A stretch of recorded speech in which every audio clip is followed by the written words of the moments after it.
Hey there, good morning.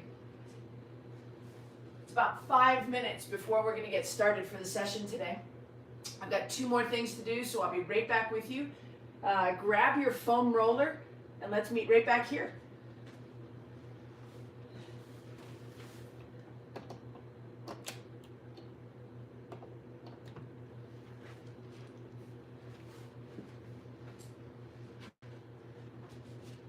I was always kind of taught that if you're not early, you're late. So if you're here, let's make some good use of the time. So if you're not familiar with me, my name's Erin Carson. I'm a certified strength and conditioning specialist. I've had the privilege and pleasure of being a strength coach to many of the top professional athletes. We're getting the word today and tomorrow about our athletes that are going to the Collins Cup. If you're a triathlon fan, you're going to hopefully know exactly what I'm talking about. And basically, this is my opportunity to bring the systems, the principles, and the execution that I use with some of the top professional endurance athletes in the world to you, to everyone, because we're just all the same. We're all human beings trying to find our own human potential, and that means that we just have to do everything that we can do to move better so that we can train harder, stay healthy, and just find what is in us and how fast can we go, how long can we endure. And that's why we love endurance sports. So this is ECFIT, about the endurance community. And so we're going to start with a little bit of foam rolling. It's about 4 minutes. My clock's over there, so if I look over there every now and then, you'll see me. I'm just looking at the clock. But I want to make sure that we start right on time. That's super important to me. So 6:45 Colorado time. Some of you are all over the world joining us, but this is called, when you're foam rolling the back side of your body, we call that reactive foam rolling. So reactive foam rolling is all about kind of getting that tissue release that traditionally we use the foam roller for. So we want to just get on the hips first. The 3 key areas of mobility that you'll hear me talk about over and over and over again is going to be your lower leg, your ankles, specific to your ankles and that ankle joint, your hips, specific to the hip joint, and then the thoracic spine, everything around the spine where your ribs attach and below your cervical spine where that big knot, that big bone that's called the cervical vertebra 7, C7, we want to work everything below that. So T1 through 12 is considered your thoracic spine. And if all of those 3 areas, go ahead and switch to the other side, if all of those 3 areas are moving well, then we know that the knees can be stable, the low back can be stable, and the neck can be stable. So whatever sport you love doing, whether it's golf or tennis or triathlon or running or cycling, it truly is mobility all meets at the human existence in the human form. So we are going to all meet back at this position of mobility. So my hips today feel a little bit dull, achy through my glutes. I had a day off yesterday. I took a day off yesterday. We had Boulder 70.3 here in Boulder on Saturday, and I was out. Sometimes supporting a triathlon and your athletes is more exhausting than actually doing it. So I was so tired on Sunday.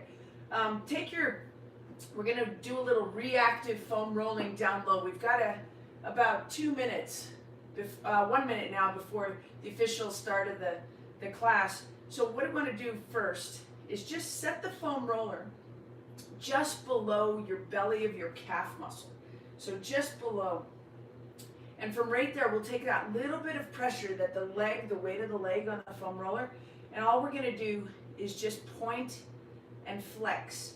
So this is point, that's flex. Plantar flexion, dorsiflexion.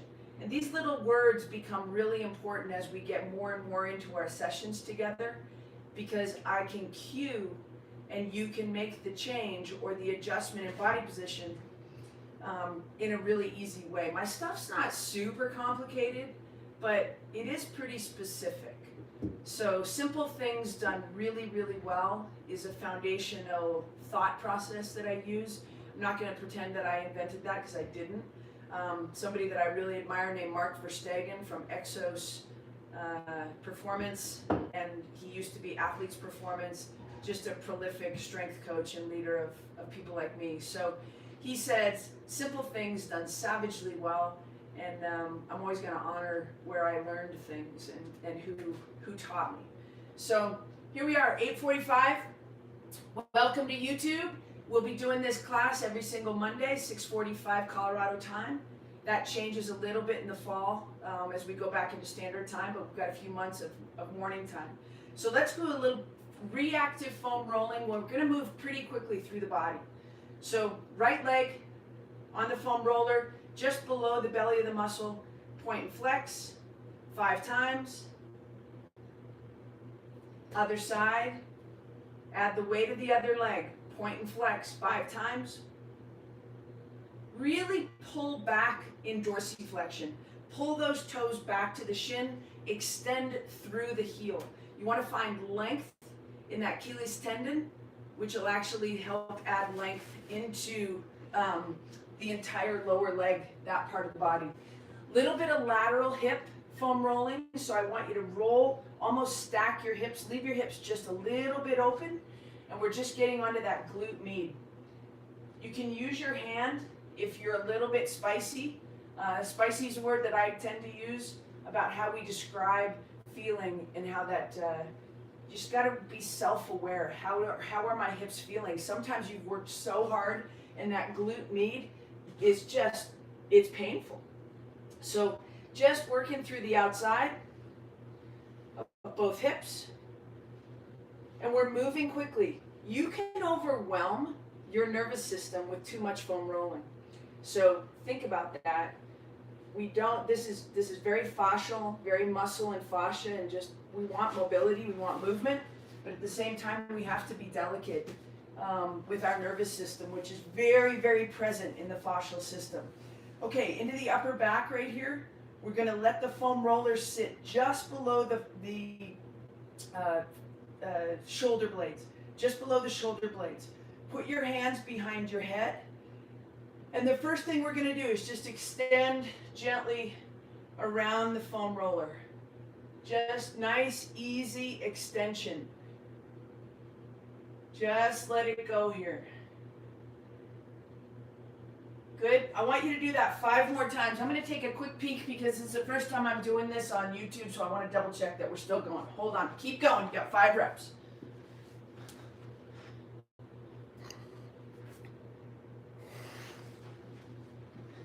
Yep, looking good. Thank you. Okay, so right there, next one we're going to do is a toggle. So right here, pay attention to the position of your elbows. If your elbows are way out in front of your eyes and you can see your elbows, that's going to tell you you're a little tight through the front part of your chest. Let's do that extension one more time. Hold kind of an extended neutral and let the elbows come out of the view of your eyes. Open up the chest. Enjoy that stretch. Just a little bit. Support your head with your hands. And from that position, we're going to toggle. So just a little bit to one side and a little bit to the other side. Give yourself a little bit of space and just gently toggle side to side. Move just a little bit up the foam roller, a little more toggle. Support your head. Good. All right, so let's take it to the side, over onto the lat. So first move here, we're going to keep the hips pretty stacked. You can take that top leg back. We're always going to work towards opening up that anterior part of the hip. That's a big deal. So let's get thumb up here on your left arm. We're just going to drag the skin across the rib cage through the lat muscle. So we're just moving across the foam roller, skin drag. Thumb is up, just to help the shoulder position a little bit. Let's go way down about 4 inches below the armpit now, and we're going to do that same side drag very gently. If you've been swimming or you've been riding your TT bike, or if you just have tight lats, this isn't going to feel very good, and I apologize for that, but the more that we do this foam rolling, the more that your thoracic spine is going to free up, move well. If you've been doing this regularly is probably like 5 times a week. There's 7 days in a week. You should be working on thoracic spine mobility. Take that top leg back a little bit. You should be working on thoracic spine mobility either daily through some arm reaches, and we'll go through some of that today, or just using your foam roller. But again, don't overdo it. You can also make sure at the end of the workout today, you can also make sure to leave comments or questions. Definitely say good morning. Keep that going, guys. I appreciate the good mornings. But definitely ask questions. I will respond. Okay, so from right here, we're going to go into a full kneeling position. Grab your foam roller. If you happen to have a shorter foam roller, not a big deal. Same thing. So from a full kneeling position, I want you to just go ahead, stay really, really tall. Take that foam roller, reach as high as you can. When you go into this position, you might feel tightness in your elbows, which means your biceps are tight. You might feel tension through your belly, which means your psoas muscle might be tight. Remember, the psoas muscle attaches all the way up. So we're just looking for this beautiful extension, nice big posture, and we're just going to take a big, deep breath here. In through the nose, out through the mouth. You're reaching as high as you can reach. Be careful you're not reaching backwards.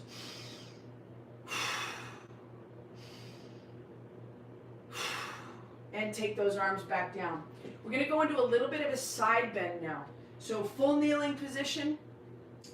Arms up nice and high. Elbows are straight. We're reaching up through the belly. Hopefully you feel a little bit of tension through the center of your stomach.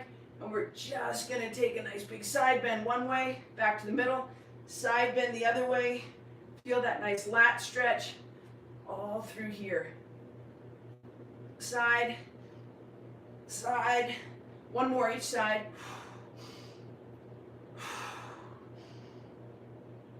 And good. All right, set that foam roller down. Now, I want you to just get me 2 shakas, like Hawaii. So put your thumbs on your bottom rib, your pinky on your hip bone. We're going to break your hips to the back just a little bit. Chin back, chest up. Pretend I have my hand on the back of your head and you're pushing into it. So from right here, I want you to expand your rib cage. Pretend I have my hands on your rib cage and you're trying to expand it. We use these measuring sticks to ensure that as we exhale, the ribs don't fall closer to the hips. We call this keeping the space. So thumbs on the bottom rib, pinkies on the hip bone. Oh, look who came to visit. Take a big breath and exhale. As you exhale, don't lose your space. Let's go 5 big breaths. Chin back, chest up. Expand the rib cage.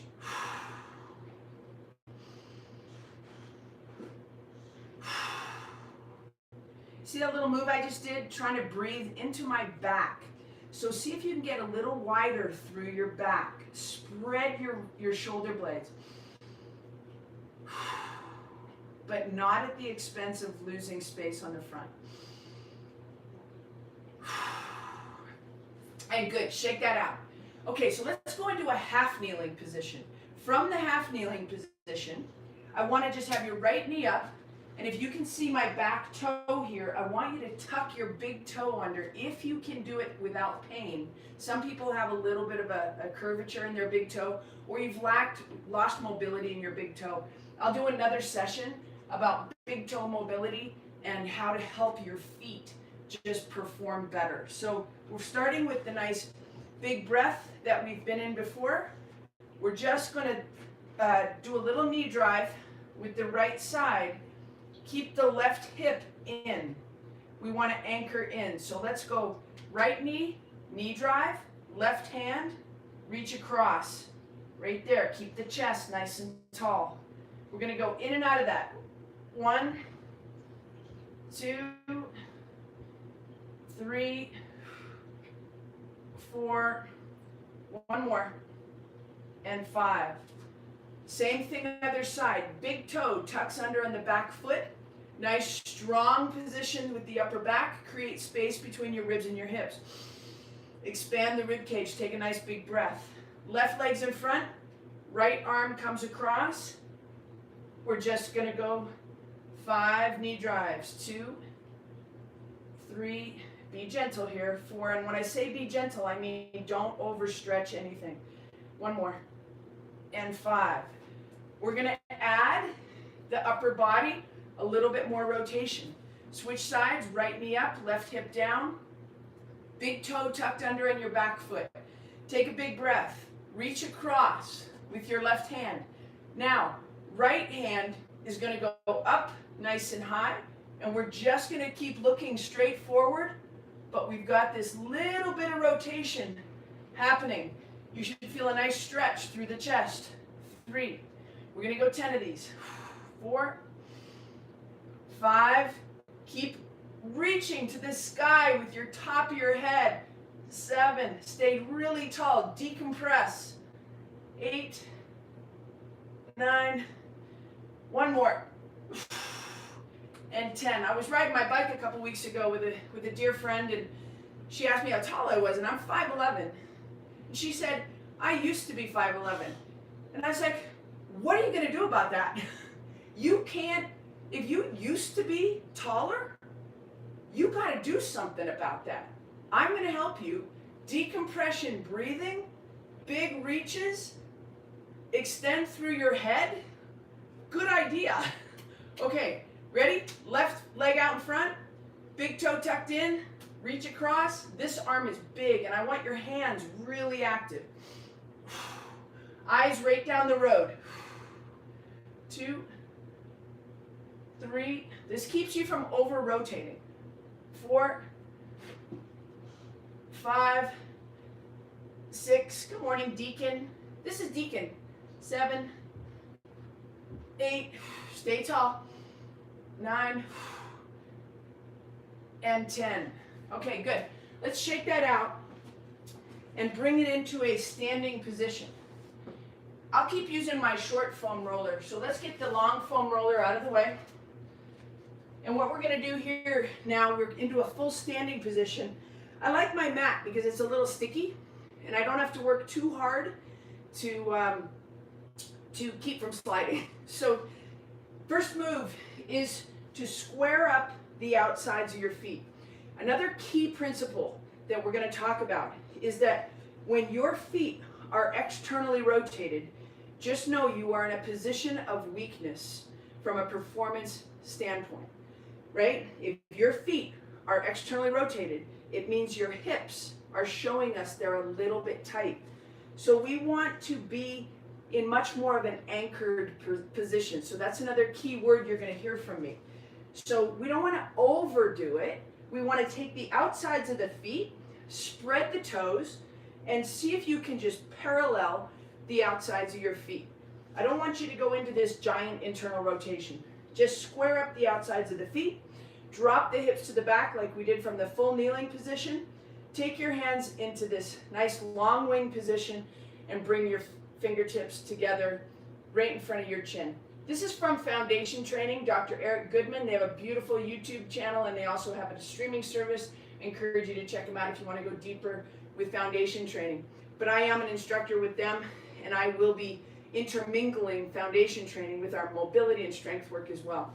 So nice big breath, hips to the back, hands into long wing, push your hips to the back, hands right in front of your chin, drop your elbows, drop your shoulder blades. From right here, hold strong. Hold. I'm just going to give you a little side view to see how far back I'm pushing my hips. From there, let's go 3 big breaths. In through your nose, expand your rib cage, out through your mouth. Shoulder blades are low, fight for it. Get your shoulders away from your ears. 1 more big breath. Bring the hips right back. Take a nice big shake out on that.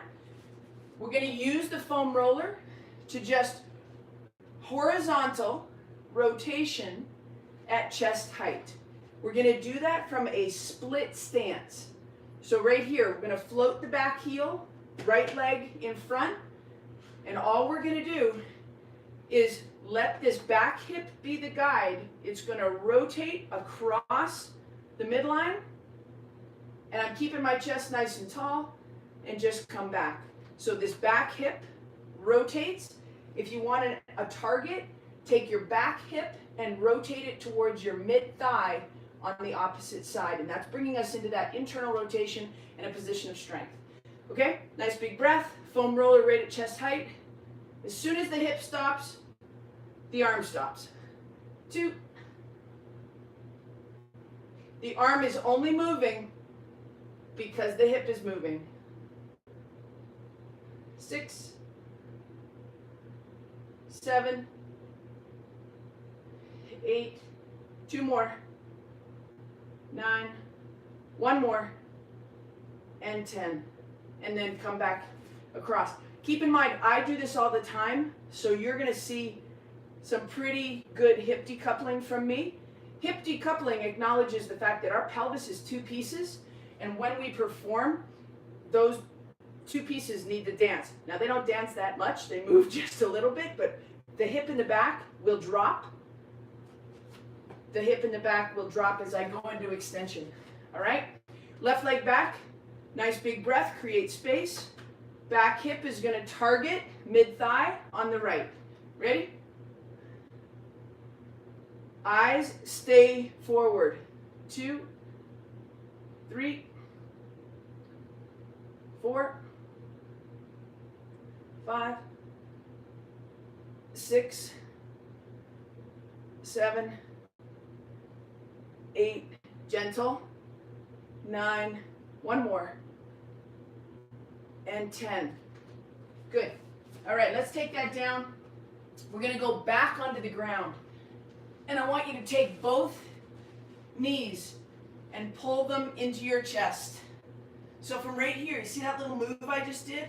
That was me flattening my back.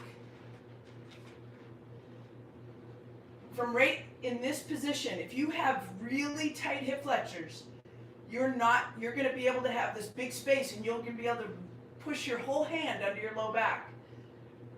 We want to grab both knees, little hip space, little create space in the lumbar spine.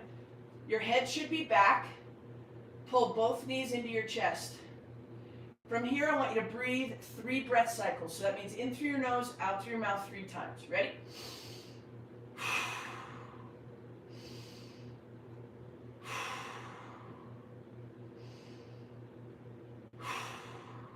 Now, with your right leg, I want you to dorsiflex. So that means pull your toes towards your shins. You're going to extend the left leg out. And as you do that, I want you to make sure that you still have no space under your low back. So from right there, hold your right knee, dorsiflex both feet, extend through your lower leg, and breathe into that. 3 breath cycles.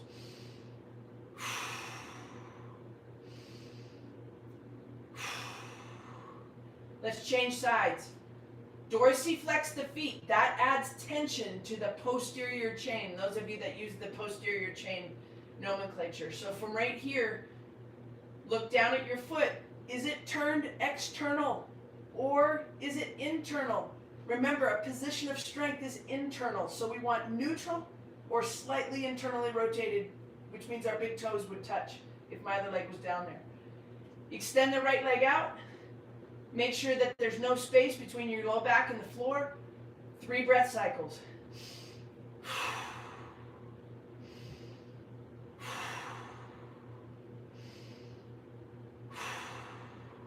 Let's go one more time each side.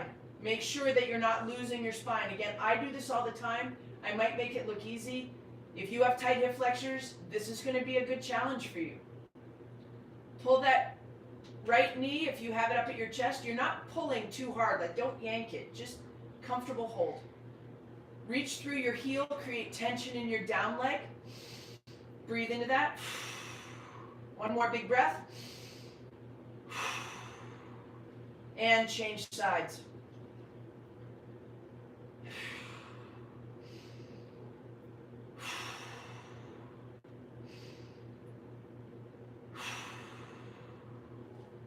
And relax. Okay, take a look at the camera or the film really quick.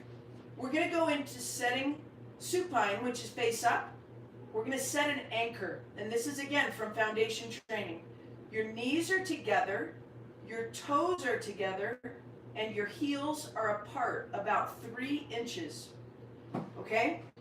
So we're setting an anchor. I'm not too worried about your low back right now. If there's space there, that's okay. So your knees are about 8 to 10 inches off the ground, knees together, toes together, heels apart. Extend back up. From right here, we're going to float your hands directly over the height of your heart. Touch all your fingertips together. With a nice big inhale, reach over your head as far as you can. So I'm even going to walk my shoulders away a little bit. Set a strong anchor to your lower body. Squeeze your knees, toes together, heels apart, and from right here, we're going to go 5 breath cycles. I want you to reach so hard, try and get your fingertips as far away from your pubic bone as you can get it.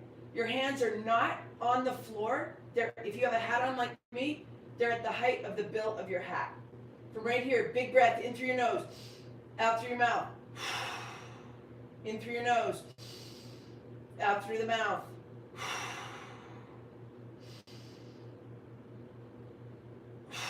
You should feel really skinny in your belly right now. One more big breath.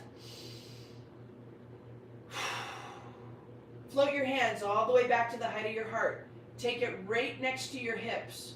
And we're going to have half spheres. So your fingertips are on the ground, your wrists are off the ground, your elbows are off the ground. Physically move your heels a little closer to your butt so that your knees are at about 12 inches off the ground now rather than 8. From right here, take a nice big breath. Push your heels into the ground hard. Activate the posterior chain, also your hamstrings. Push hard. Pull your toes back towards your shins. Push your fingertips hard into the ground and lift your hips. Squeeze your knees. See if you can hold this with me for 3 breath cycles. Your hamstrings should be screaming at you right now. One more big breath. And relax. I also got that in adductors. So there's a big muscle right here called your adductor magnus. He has anterior fibers on the front side. He has posterior fibers on the back. They kind of have 2 different jobs. So when your hamstrings light up and your glutes are kind of working and your posterior fibers of magnus start getting in the game as well. So that is called an anchored bridge from foundation training. We'll give credit where credit is due. From right there, let's go into that wide stance, 2 times shoulder width. And all we're going to do is put the hands on the hips, drop the hips to the back just a little bit, and we're going to glide to one side. Push your hips back, keep your chest up, maintain the space between your ribs and your hips. Push the hips way back. You're going to get that nice stretch in the inner thigh. From here, I have to kind of talk about what's happening with this lead leg. Make sure that your foot position is internally rotated ever so slightly so the outsides of your feet are squared up. We're going to push the hands to the front, and that allows for a little bit of counterbalance, and that adds a little bit of intensity. Chest is up, butt way to the back. Push your hips back as far as you can, and we're gliding. 5, 4, get those hands above the height of the heart, right about the chin height. 3, 2, and 1 more. Shake that out just a little bit. When we shake things out, we reset the nervous system. We kind of mix it up. We scramble the deck a little bit. And then we're going to bring it back into a position of stability. So let's go into that wide stance again. Square up the outsides of your feet. Take a nice big breath. You can start to see how all this cueing has come together. Push your hips to the back. We're going to slide to the right. And as we do that, The right knee has to come in just a little bit. That is a position of weakness. This is a position of strength. Hands come out to the front, and as I do that, the hips go even further to the back. We got 10 glides. 1, 2, chest is tall like your running posture. 3, 4. This lead knee keeps staying in. 5, 6, in. 7, 8, 9, and 10. Shake that out. Good. All right, from there, we're going to work, when we start to add more physical challenge, we end up getting this uptick in the nervous system, and the muscular systems has to respond, right? So the next thing we're going to do, first thing is a slightly externally rotated toes. So now it's okay because that's going to open the hips up a little bit. And all I want you to do is take 10 fingertips to the ground. Keep the chest up. If this is what your squat looks like, we're going to keep working so that it looks a little bit more like a frog, okay? You need to be able to get in and out of that position very comfortably. It's ultimately a squat. It is a squat, all right? So toes slightly externally rotated, feet just outside of shoulder width, 10 fingertips to the ground, head is tall, chin back, chest up. We're going to go 10 of those. 2, it's a body weight squat. 3, 4, 5, 6, vertical loading, body weight squat. 7, I think I missed one. 8, 9, and 10. Shake that out. Let's reset the nervous system. We're going to walk the hands into a high plank position from the body weight squat. So watch one if you want. We're going to do 5 of these.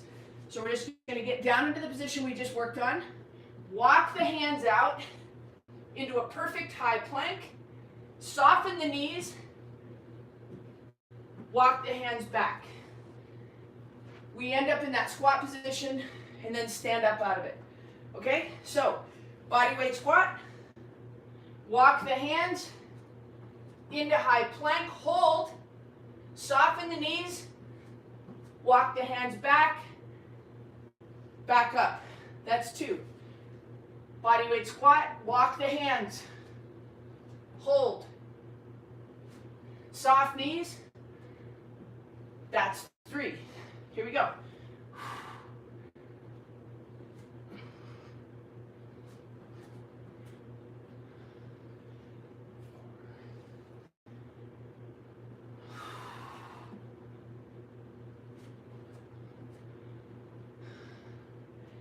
And good. All right, shake that out. I kind of like the shake it out move. All right, if you're on a mat or if you're on a carpet, you're going to have an unstable surface. If you have an unstable surface, if you are on a hardwood floor with a mat, it's going to be way easier to do this next move. So we're going to go single leg stance. Let's go left leg. And all we want to do first, stand on left leg. I'm putting my hands right on my hip bones for you. We're going to do that very slight rotation across. So you can see my right hip is coming across and I come back. So I have a pretty unstable surface. What that's doing is it's going to bring us into this internally anchored position. So from right here, let's take the right leg back. That's going to make this hip drop, decoupling the hips. And we're just going to drop across. And in order to stay focused, you're going to have to anchor strong on that left leg. And you're going to feel how you load into your big toe and come right back out of that. Loading into your big toe is an extremely important part of performance if you're going to use your feet to do it, right? So even if you're pedaling, if you're a cyclist, you need to be able to apply force to the pedals. So let's go right leg stance, left leg back, pick up that left leg, single leg stance, extend the hip back. We're going to rotate across. Now if you're having trouble with that, definitely put your kickstand down. That means you're going to put your left foot down on the ground and work into that anchored position. My right big toe is heavily loaded right now. 70%, boom, into the big toe, okay? So let's start on the, if you can do this single leg, do it. If you can't, that's okay. I'm gonna give you a little bit of a side view so you can see I've got a forward lean just a little bit, like I'm running up a hill. From right here, we're gonna rotate across and back. Back foot up, head's in a great position, hands on the hips, rotate. 1, rotate. 2, foot is working really hard. 3, 4, 1 more, and 5. Good. Switch to the other side. Right leg stance. Set the upper body nice and strong. Great posture. Lift the back foot if you can. Rotate across. Left hip aiming at mid-thigh on the right. 2. Load that right big toe hard. 3, 4, 1 more, and 5. So that starts to liven up the performance of the hips. If you have a mini band, and they usually come in a 5-pack, or if you had one that was in a 3-pack, if you have a 5-pack, I want you to get your easy, moderately easy. So it's not the easiest, it's not the moderate one, it's got a lot of ease to it. It moves really easy, okay? So get the mini band. If you don't have a mini band, just do the movement without a mini band. And then when we're done, get on Amazon and buy some mini bands. They're seriously not expensive. They're like, buy 2 sets because they're $12 or something for 5 bands. But if you use them regularly, they don't dry out. Just like our tissue. Think about elastic bands. If you use them, they're pretty happy. If you don't use them, they dry out, become brittle, and break. Just like your tissue. Okay, so right here, feet together, feet nice and neutral. Make sure they're not turned out. We're just going to go lateral step. Just like when we glided, that lead knee needs to stay in as it lands. We're going to go 15 reps, and I want